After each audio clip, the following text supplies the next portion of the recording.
same brand, similar design, but two very different missions. The Gulfstream G700 and G800 are the most advanced jets the company has ever built. But which one truly delivers more for your $40 million plus investment? Today, we're comparing range, speed, cabin, and tech to find out which flagship jet comes out on top. Cabin. Let's start where you'll spend most of your time. The cabin.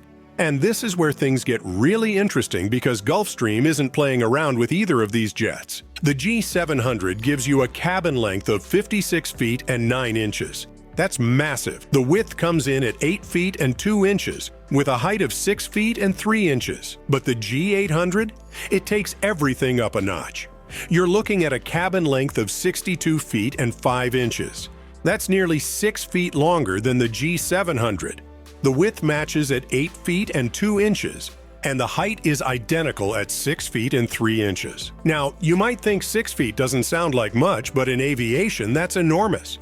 That extra length translates to real usable space. We're talking about the ability to add an entire additional living area. The G800 can comfortably be configured with up to 5 living areas, while the G700 maxes out at 4. That fifth zone could be a private bedroom, an extra conference room, or whatever your lifestyle demands. Both aircraft can accommodate up to 19 passengers, but the G800 can sleep up to 10 people, while the G700 sleeps 8. If you're doing ultra-long-haul flights where sleeping arrangements matter, that's a significant advantage. The cabin altitude is identical on both, 4,900 feet when flying at 41,000 feet. This is crucial because lower cabin altitude means you arrive less fatigued, less dehydrated, and basically feeling human. Your body thinks it's at 4,900 feet instead of 41,000. That's the difference between walking off the plane ready for a meeting or needing half a day to recover. Both jets feature Gulfstream's signature panoramic windows, 14 on the G700 and 16 on the G800. More windows mean more natural light, and when you're spending 12 to 15 hours in the air, that matters more than you'd think.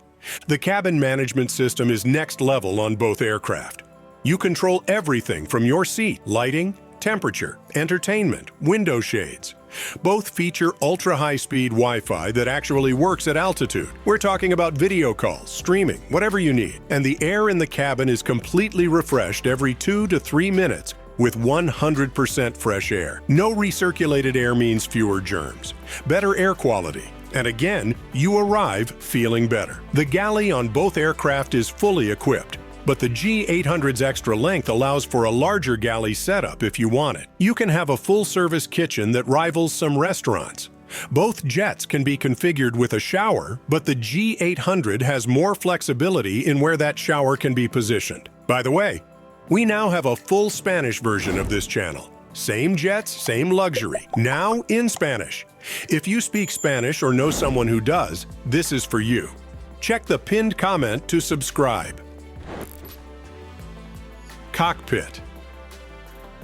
Now let's talk about the cockpit, because even though you're probably not flying the plane yourself, what's happening up front directly affects your experience in the back. Both the G700 and G800 feature the Symmetry Flight Deck. This is Gulfstream's most advanced cockpit system ever created. We're talking about active control side sticks that provide tactile feedback to the pilots. This is technology borrowed from fighter jets, and it gives pilots better control, especially in challenging conditions. The cockpit features 10 touchscreen displays. Everything is intuitive, everything is redundant for safety, and everything is designed to reduce pilot workload. Less pilot fatigue means safer flights, which is exactly what you want when you're 45,000 feet over the Pacific Ocean. Both aircraft have enhanced vision systems that use infrared technology to see through darkness, haze, and even some weather conditions. The head-up display projects critical flight information directly in the pilot's line of sight, so they never have to look down at instruments during critical phases of flight. The predictive landing performance system is particularly impressive. It tells the pilots exactly how the aircraft will perform on landing before they even begin their descent. It factors in runway conditions, weather, weight, everything. This means safer landings and the ability to operate into more challenging airports. Engine and performance. This is where rubber meets sky, and where the differences between these two jets become crystal clear. The G700 is powered by two Rolls-Royce Pearl 700 engines. Each engine produces 18,250 pounds of thrust. These engines are incredibly efficient and remarkably quiet. The G800 uses the same Rolls-Royce Pearl engines, but in the 800 configuration, producing 18,450 pounds of thrust each. Slightly more power to push that slightly larger airframe. Now, let's talk range, because this is where things get insane. The G700 has a maximum range of 7,500 nautical miles. In practical terms, you can fly from New York to Tokyo or Los Angeles to Sydney without stopping. That's already absurd. But the G800?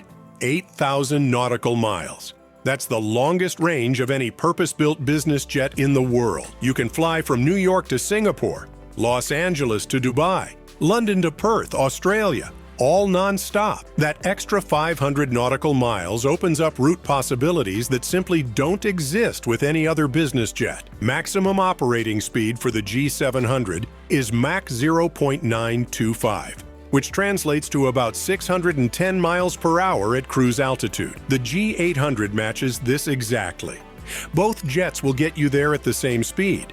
The G800 will just get you further. Maximum altitude for both is 51,000 feet. This is higher than most commercial traffic, which means smoother air, fewer delays, and more direct routing. You're literally above the weather that causes turbulence. Both jets can take off from shorter runways than you'd expect. The G700 needs 6,150 feet. The G800 needs 6,500 feet. That's not a huge difference, and both can access thousands of airports worldwide. Price.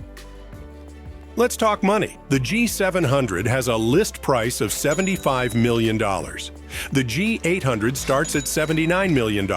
But here's the reality. Nobody pays list price.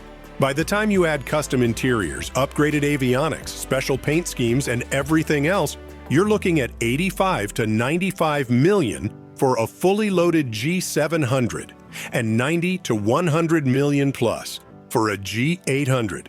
If you're chartering instead of buying, expect to pay around $10,000 to $14,000 per flight hour for a G700. The G800 will run you $11,000 to $15,000 per hour. These aren't casual weekend trip numbers.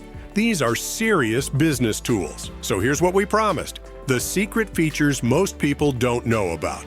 The G800 holds the world record for the longest range business jet flight ever recorded. It flew 8,171 nautical miles non-stop, proving its capabilities go beyond the published specs. And here's the kicker: both jets can be controlled remotely by maintenance teams on the ground. If there's a technical issue, Gulfstream engineers can diagnose and sometimes even fix problems while you're still in the air. That's the level of technology we're dealing with. So which one is better?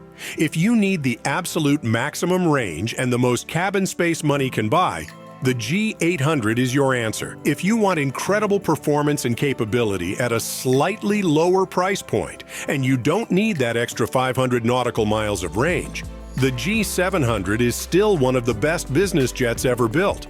Either way, you're flying at the pinnacle of aviation technology. So, now it's your turn. Which one would you prefer? Let us know in the comment section below, and if you enjoyed this glimpse into the world of ultimate luxury, a like and a subscription would mean the world. And for those who dream of flying in style, click right here to watch our video on the top 7 private jets under $50 million. See you in the sky.